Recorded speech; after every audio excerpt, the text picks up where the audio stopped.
Minnesota Vikings general manager Kwesi Adofo-Mensah has not been shy about making trades and making deals in division. And now maybe that is taking advantage of a market inefficiency, since most teams are like, not doing any business with our partners in division. But notably, Kwesi has done a lot of deals with Brad Holmes and the Detroit Lions. Last year in the draft, the Vikings moving down from 12 to 32, getting a gang of picks, not getting Detroit's first-round pick.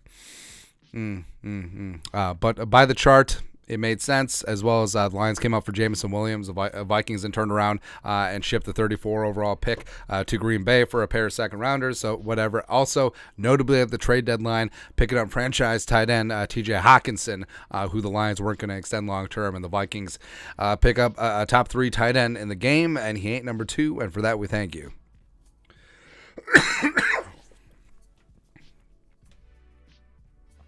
Yeah, so Kwesi's not shy about doing deals in division, which may be a plus, may be a minus, because trading in division means giving star players to other teams where, hey, if Jameson Williams doesn't get suspended and he actually pans out for the Lions, that could be a pain in the ass. If Christian Watson actually pans out for the Packers, that could be a pain in the ass. But Good Morning Football is running through a bunch of draft day scenarios. And do you ever have this thing where you just have the TV on just to have something on, and it's on mute, and you walk in and then you look up and it's like, oh, what the hell is going on? So that's exactly what happened when they had this graphic on the TV. It was on mute. I had my headphones in. I was sipping some coffee, and then it made me, I almost did a spit take. You know, like from like movies where you're like, pfft.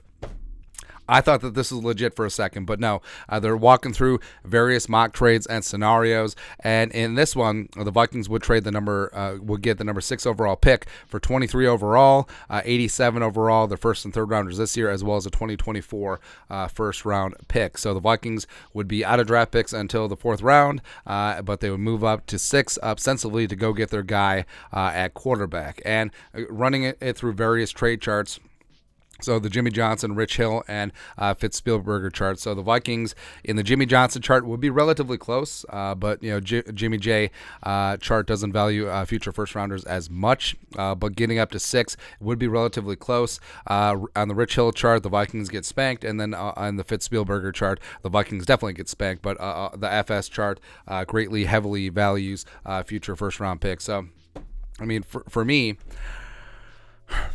the Vikings obviously are going to have to give up some value because they obviously would be the one initiating coming up. Plus, the Lions, this would be different because it's one thing for the Vikings to give the Lions a star receiver, potentially in Jameson Williams if he doesn't keep getting suspended, or giving Christian Watson the Packers. This is a quarterback. This would be a quarterback in the division that the Lions would have to play twice a year. And, of course, Lions fans, just the specter of giving the Vikings a potential future franchise quarterback, it's going to be tough. It is going to be tough. So I understand why the Lions would want to leverage as much as possible in this spot. And also, I don't care that by all 3 trade charts the Vikings lose this. If the right guy is there, go get him, right? And the board would have to break. Well, first off, this is a trade that you can't do until the Lions will be on the clock at 6, because you would want to know how the board breaks. But in a hypothetical situation, say Young goes 1 to the Panthers, which I don't think Will Levis is going to go 1. Say Stroud goes to the Texans, or maybe the Texans go defense. Will Anderson, if the Cardinals don't trade out, goes 3. Levis goes to the Colts. I think that's a fait accompli. And then maybe the Seahawks take Jalen Carter, and Anthony Richardson is there. And for the Vikings, whether it's Richardson or Stroud or Levis, if one of them is there at 6, I would go get him. I would seriously go get him, because just looking at that trade again. All right, so the Vikings are giving up 23 in this draft, 87 in this draft, and then they don't draft again until day 3, which would really hamper our day 2 Vikings draft coverage. But I don't know, we could just talk about the quarterback over and over and over again. And then the 2024 future first-round pick likely is going to be late in the draft next year, so that sort of is what it is. But having a chance to go up and get your guy, and having it come from a division rival, which could potentially haunt them, which they'd have to face the Vikings' future franchise quarterback twice a year forever, it would be interesting. It would be interesting. So, yes, even though the Vikings lose all of these trades by the chart, I would feel fine.